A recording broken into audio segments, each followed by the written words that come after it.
Saya ceramah pegang naskah. Kali ini saya pegang naskah karena saya takut offside. Pertama, Pak Kapolri yang saya muliakan, halal bihalal adalah bahasa Arab, tapi hanya ada di Indonesia. Di Timur Tengah tidak ada bahasa Arab. Bapak Ibu pergi tanya orang Arab apa itu halal bihalal, dia bingung. Inilah hebatnya bangsa Indonesia, mampu menciptakan sebuah acara untuk merajut persaudaraan. Halal bihalal. Halal bihalal kalau bahasa Indonesianya menghalalkan yang tadinya tidak halal. Artinya saling memaafkan. Itu makna halal bihalal. Makna halal bihalal tertinggi adalah persaudaraan dan ukhuwah. Jadi tidak ada gunanya keluar dari gedung ini kalau masih ada dendam dan sakit hati di antara kita. Itu makna halal bihalal. Yang kedua, saya mengibaratkan angkatan 91 ini adalah sebuah penerbangan. Sudah lepas landas.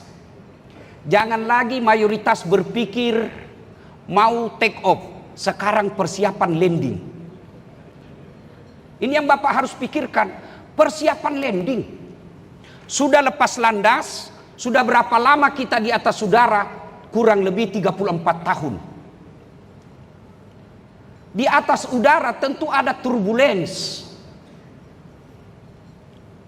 yang mengganggu penerbangan kita sesama 91, yang bisa merusak ukhuwah atau persaudaraan. Apa itu? Yang pertama, kekuasaan. Berebut kekuasaan ini kadangkala bisa menyakiti persaudaraan. Jangan baper soal perebut kekuasaan. Kenapa? Allah sudah takdirkan. Manusia punya cita-cita, tapi pada akhirnya Allah pula lah yang akan menentukan. Pilkada bisa ribut orang. Pilpres bisa ribut orang. Saya biasa ceramah di depan para jamaah. Kalau urusan politik pilkada jangan baper. Coba lihat itu 2024. Siapa yang bertanding? Bapak Prabowo. Lawannya siapa? Anies Baswedan. Siapa wakilnya? Muhaimin Iskandar. Siapa yang menang? Bapak Prabowo. Siapa menterinya? Muhaimin Iskandar. Kita masih ribut seangkatan karena salah milih gerbong. Biasa ini. Jangan sampai gara-gara perebutan kekuasaan kita ribut. Maafkan saya harus ingatkan kita, sudahlah, sudah tidak saatnya lagi kita mau take off. Sekarang persiapan landing. Ibarat pesawat sudah diumumkan oleh kapten pilot, kita akan meninggalkan kecepatan tertinggi untuk menurunkan ketinggian persiapan untuk landing. Yang kedua, yang bisa merubah dan membuat turbulens, sombong. Apa itu sombong? Pakai barang mewah? Belum tentu, Pak. Islam tidak melarang pakaian mewah. Kadangkala harus mewah supaya apa? Supaya orang tidak menganggap remeh kita. Ibu-ibu mau pakai emas silakan, kalau perlu tulis di sini 24 karat. Bapak-bapak mau pakai krokodil, cap buaya, yang katanya kalau asli kepalanya menghadap ke dalam, kalau palsu menghadap keluar, buaya darat. Silakan. Bapak mau pakai lus pitong, silakan. Apa itu sombong? Belum tentu. Kapan dia sombong? Menghina anggotanya yang tidak pakai itu.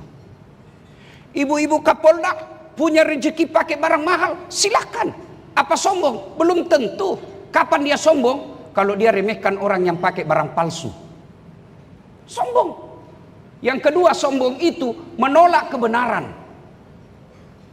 Sombong kadangkala kata Nabi 4 sebabnya datangnya sombong. 1, tambahnya kekuasaan. Tiba-tiba jadi Kapolda. Jangan sombong. Tiba-tiba jadi Kapolri. Ada batasnya. Apa batasnya? Pensiun. Senang tidak senang pasti pensiun, Pak. Saya kemarin acara ada Kapolri, ada mantan Kapolri. pasti pensiun. Pak Kapolri nanti tiba saatnya pensiun, Bapak masih mau pakai tongkat komando. Lewat di anggota 91, orang baku bisi, sudah sakit itu Bapak, kasihan.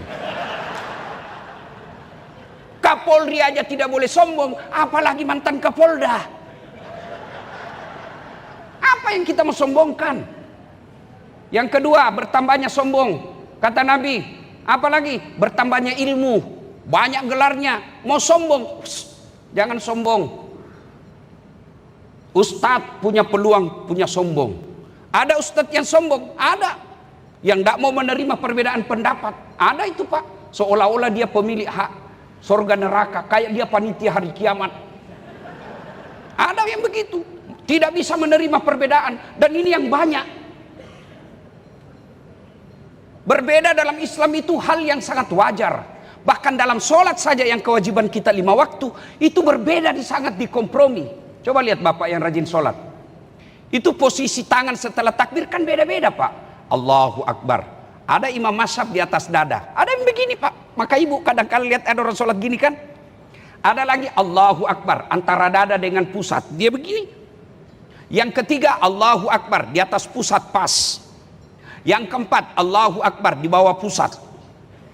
Jangan porno ibu. Yang kelima Allahu Akbar pas lurus. Boleh, boleh. Silahkan mau pakai yang mana. Mau begini silahkan, mau begini silahkan, mau begini silahkan, mau begini silahkan. Mana yang tidak boleh? Kalau Bapak pakai semua. Allahu Akbar. Nah, ini yang main 3 kaki, ini yang begini. Boleh. Jangan sombong gara-gara ilmu. Kita merasa cerdas, jangan sombong. Allah dalam Quran katakan, wa ma utitu minal ilm illa qalila. Saya tidak berikan kamu ilmu kecuali sangat sedikit. Kalau Allah marah dikasih pikun kita Pak. Ada pernah saya dengar ini cerita, wallahu alam benar atau tidak, banyak sekali gelarnya Pak. Profesor, dikomplain sama istrinya sudah menjelang pensiun. Pak, biasanya kalau kau mau pergi mengajar kau cium jidatku. Ini sudah 2 minggu kau tidak pernah cium-cium saya. Dalam hatinya, astagfirullah, berarti siapa yang saya cium selama ini? Ternyata pembantunya dia cium Bu. Astagfirullah. Jangan juga modus pura-pura pikun Pak. Yang ketiga, sebab turbulens putusnya persaudaraan. Sakwa sangka. Sangka buruk. Kenapa saya sudah 3 kali pendidikan, sudah lemhanas dan segalanya, saya belum jadi jenderal? Sangka baik. Allah selalu memberikan yang terbaik. Saya selalu contohkan diri saya. Contoh. Kan pernah saya daftar akabri Pak Jenderal. Nggak lulus gara-gara ceper. Saya waktu itu komplain sama Tuhan. Kenapa kau lahirkan saya dalam keadaan pendek? Kau tidak rugi jadi Tuhan kalau saya lulus akabri. Ternyata saya lulus pakai baret putih. Jadi ulama. Karena jadi ulama mulai dari baret merah sampai baret hitam. Saya ceramai kau semua. Baret putih Pak. Allah kasih yang terbaik. Kita sudah kombes 5 tahun. Kok tidak dikasih? Allah tahu memang di situlah yang terbaik. Contoh, saya lagi berdoa. Ya Allah, mudah-mudahan besok saya dapat private jet. Saya bisa beli pesawat. Tiba-tiba Allah kabulkan besok. Bingung saya mau pergi di mana. Saya parkir di mana ini pesawat? Di mana saya beli tiket, di mana saya beli bayar bensinnya dan lain sebagainya. Itulah makna dari ayat la yukallifullahu nafsan illa wus'aha. Itu makna saya kasih kau beban sesuai kemampuanmu. Jadi sangka baik. Orang kalau sangka buruk, jangankan dalam satu kesatuan 91, rumah tangga aja bisa kacau kalau sangka buruk. Ibu-ibu kalau selalu sangka buruk sama suami pasti tidak bahagia. Telepon istrinya, telepon suami kalau sangka buruk, Bu, tenang perasaan. Telepon pagi tidak diangkat, oh lagi sholat duha. Tenang perasaan Ibu. Telepon lagi siang tidak diangkat, oh lagi berjamaah di masjid. Telepon lagi jam 3 sore belum juga diangkat, oh dilupa HP-nya. Begitu masuk WhatsApp, saya lihat suamimu bonceng cewek cantik betul. Oh, berarti lagi nge-grab. Enak perasaan kan bu. Orang kalau sangka baik enak perasaan. Ya. Kita berpapasan sesama angkatan 91 dalam sebuah acara pengantin. Kok tidak disapa? Oh, berarti habis operasi matanya. Sangka baik. Orang yang selalu sangka baik, insya Allah banyak temannya. Sebaliknya sangka buruk akan merusak persahabatan.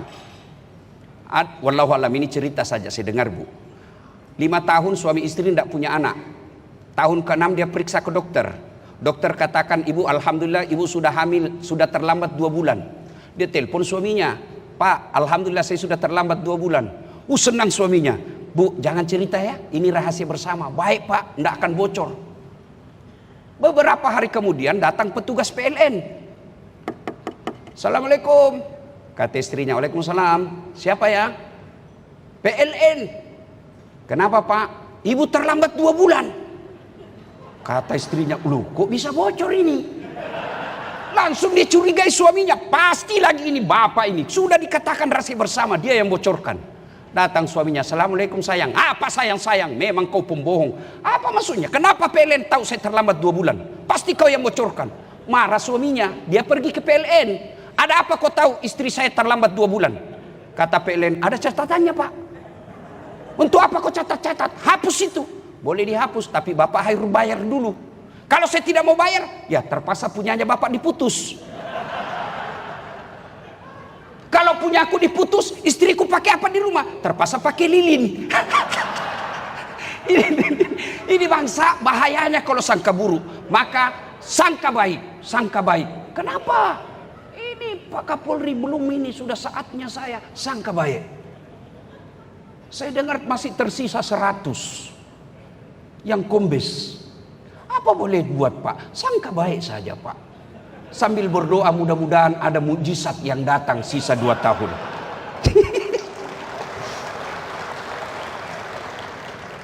Bapak saudara-saudara sekalian, karena waktu terbatas.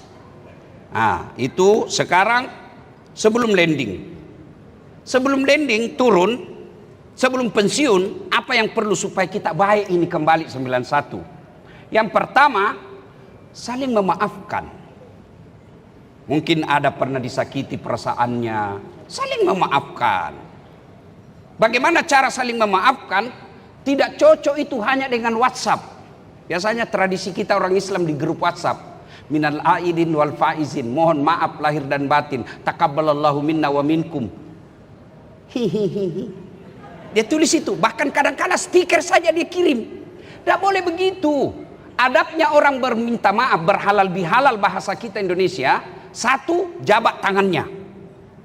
Nah, bagaimana kalau dia perempuan ustadz? Tidak boleh. Makanya saya kalau adik-adik mahasiswa saya yang saya ajar di Unhas, saya tidak mau jabat tangan bu, saya begini saja. Kenapa? Dia cantik, dia masih muda. Masa ustadz nafsu? Iya, saya juga manusia biasa. Ayat tidak mengatakan la taqrabus zina illa ustadz, jangan dekati zina kecuali ustadz. Ustadz juga hancur kalau cewek cantik. Iya, maka saya begini. 1, jabat tangannya. 2, pandang matanya. Biasanya karena kita sudah Kapolda, sudah Kapolres, orang jabat tangan kita acukan dan lihat, itu sunnahnya, pandang matanya. 3, senyum. Jangan sambil terima telepon, itu tidak adab namanya. Yang keempat adalah kalau dia muslim, salawat, Allahumma salli ala sayyidina Muhammad wa ala sayyidina Muhammad. Yang kelima, yang paling penting, sebut judulnya dosa. Maka ibu-ibu, kalau suami minta maaf besok-besok suruh sebut judulnya dosa. Maafkan saya bu. Apa judulnya pak? Kata Ustadz Dasat harus sebut judulnya. Nggak usah lah, nanti kau ngamuk lagi. Nggak pak, apa judulnya? Janji kau nggak marah? Nggak. Maafkan saya ibu, waktu saya dinas dulu di Manado, saya hilap ibu. Ada perempuan mirip betul sama kau ibu, saya hilap. Kata istrinya, ndak apa-apa pak, biasalah, begitulah manusia biasa. Kadang-kala kita hilap. Karena waktu kau dinas juga di Manado, saya juga hilap pak.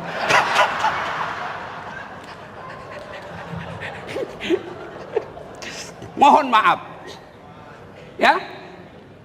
Tidak ada dalam Quran perintah Dengar, tidak ada dalam Quran perintah meminta maaf. Yang ada adalah maafkan. Beri maaf. Innallaha yuhibbul muhsinin, kata Allah. Allah mencintai bukan cuma minta maaf, bukan cuma memaafkan, tapi berbuat baik. Minta maaf. Sebelum landing Pak, sebelum Bapak pensiun, jangan sampai pensiun meninggalkan luka dendam. Maka minta maaf. Apalagi hari ini. Belum tentu kita bisa kumpul lagi seperti ini. Kenapa kita bisa kumpul dan mewah seperti ini? Karena Angkatan 91 adalah Kapolri.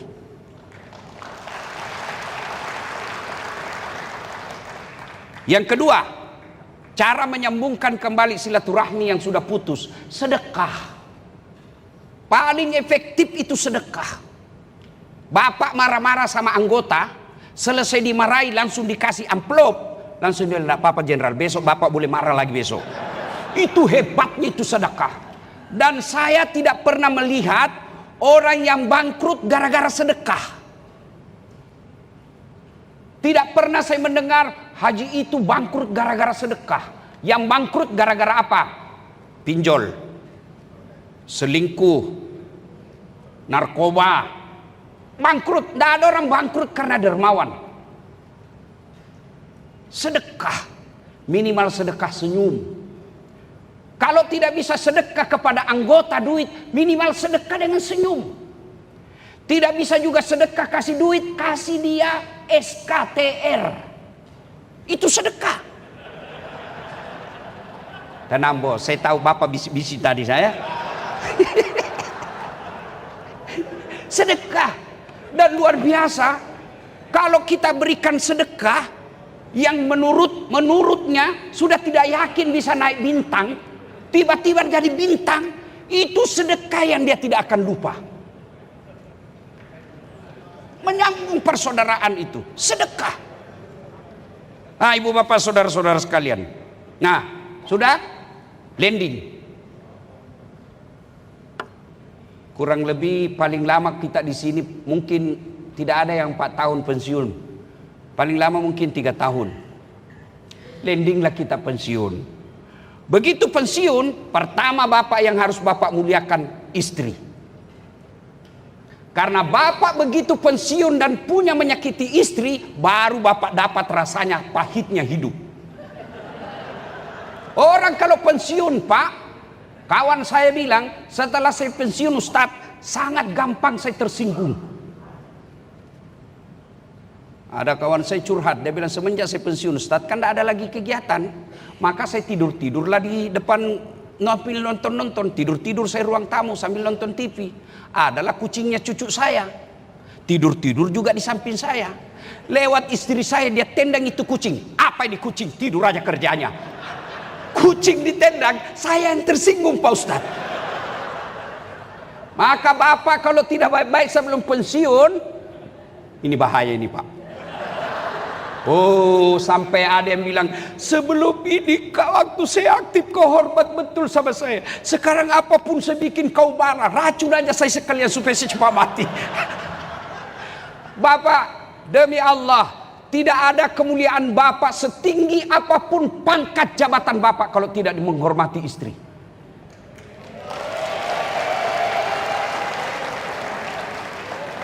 Lihat ini para jenderal di depan kita, tempat saya duduk.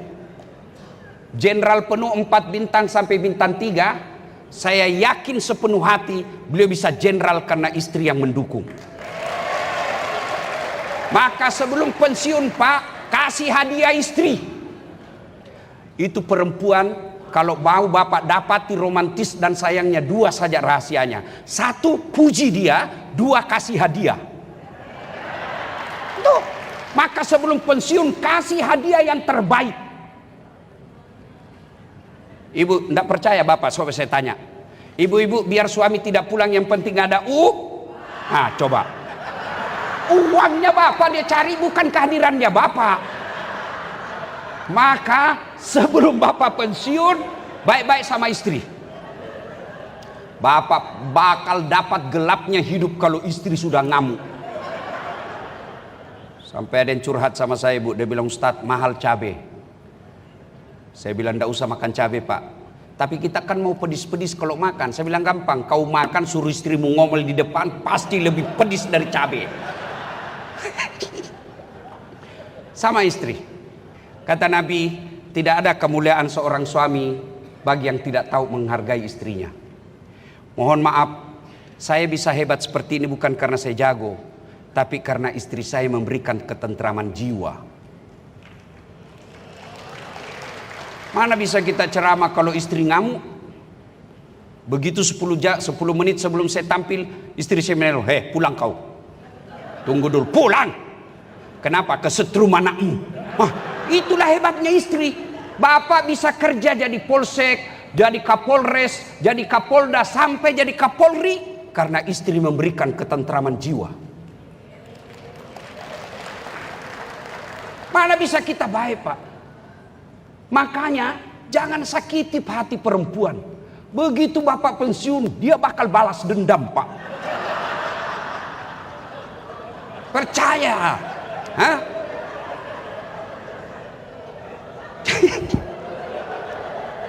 Yang kedua, karena waktu yang sangat terbatas. Yang kedua, Pak, urus anak. Sehebat apapun bapak ketika pensiun, anak kita tidak menjadi orang yang hebat, bapak gagal. Ibu-ibu juga begitu. Urus anak-anak ibu. Pangkat jabatan suami pasti hilang. Saya mau tanya ibu. Ibu-ibu kalau meninggal, kira-kira siapa yang doakan ibu? Suami? Jangan harap ibu kawin lagi. Pak Kapolri, dia dengarlah ceramah saya ini istri saya.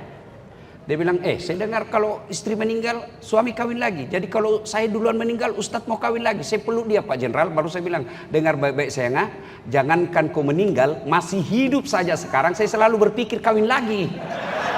Apalagi kalau kau sudah mati. Ada lagi yang bilang, itu kawan saya Ustadz, jahat betul. Kenapa dia jahat? Masa belum kering lagi kubur istrinya, baru 3 bulan dia kawin lagi. Ustadz meninggal, baru 3 bulan istrinya meninggal, dia kawin lagi. Saya bilang lebih hebat itu tetangga saya, masih hidup istrinya dia kawin.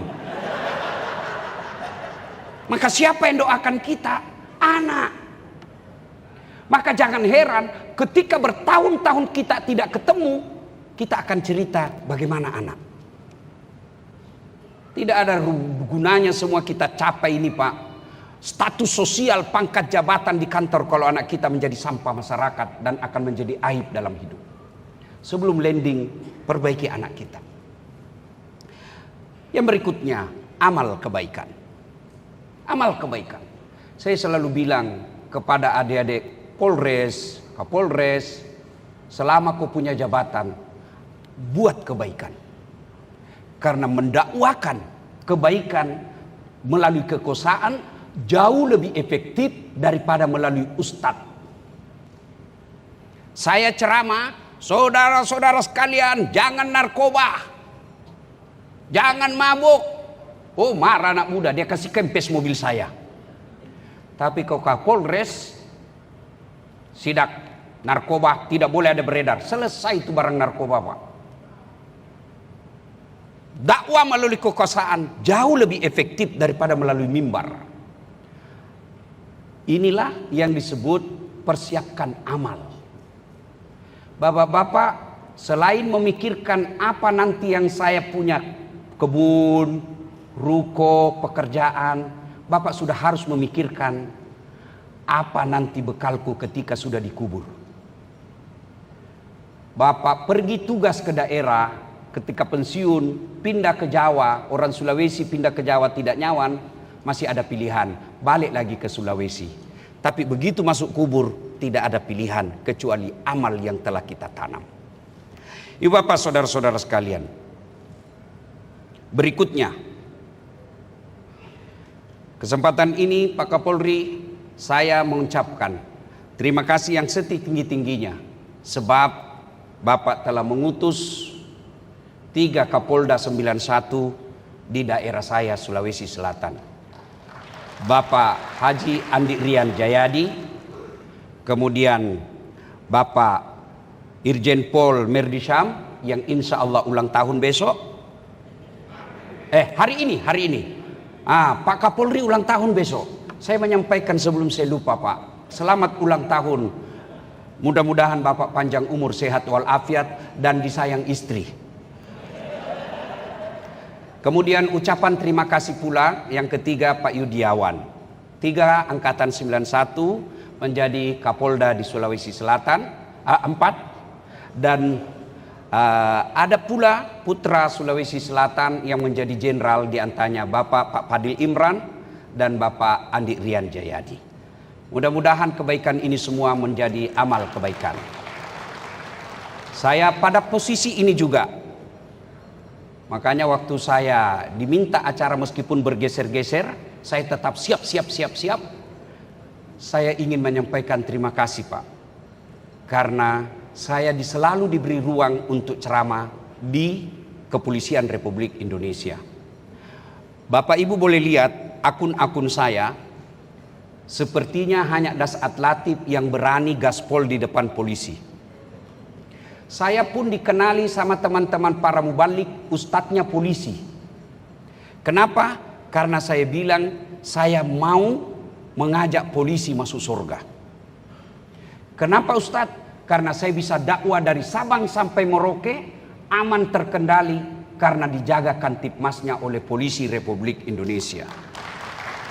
Saya selalu bilang, mana bisa kok ceramah kalau tidak ada polisi mengamankan acara kita. Macet jalan, saya sudah baca surah Yasin 2 kali hatam, tidak goyang-goyang mobil saya. Tapi begitu datang polisi lalu lintas, jalan. Kalaupun ada teman-teman polisi yang tidak selayaknya, itulah manusia biasa. Jangankan polisi, ulama dan ustadz pun ada yang hilaf. Maka ini menjadi tugas kita semua untuk tetap menjadi yang terbaik dengan posisi dan jabatan yang kita miliki. Bapak Ibu saudara-saudara sekalian, pada akhirnya saya ingin menyampaikan sebuah firman Allah. Wa'tasimu bihablillahi jami'an wa la tafarraqu. Berpegang teguhlah engkau kepada tali persaudaraan agama Allah dan janganlah engkau bercerai-berai. Bahkan Rasulullah menjelaskan, umatku itu seperti badan ini, satu sakit yang lain ikut merasakan. Kita lihat Bapak Ibu, tangan kiri gatal tanpa diundang kanan yang garuk. Tangan kanan gatal tanpa disuruh kiri yang garuk. Gatal dua-duanya kerjasama.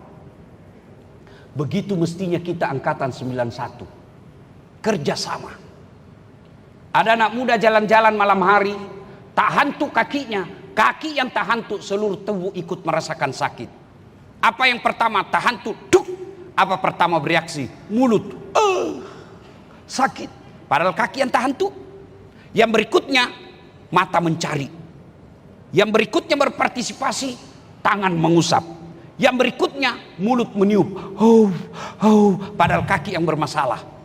Tidak ada orang tak hantu kakinya, tak. Jalan kau, siapa suruh kau jalan malam-malam? Jalan kau. Begitu mestinya 91. Kalau ada yang pensiun dan masih aktif, silahkan ayomi yang pensiun. Dan yang aktif, berikanlah bantuan sedikit kepada yang pensiun. Itulah yang disebut persaudaraan. Satu tubuh kita.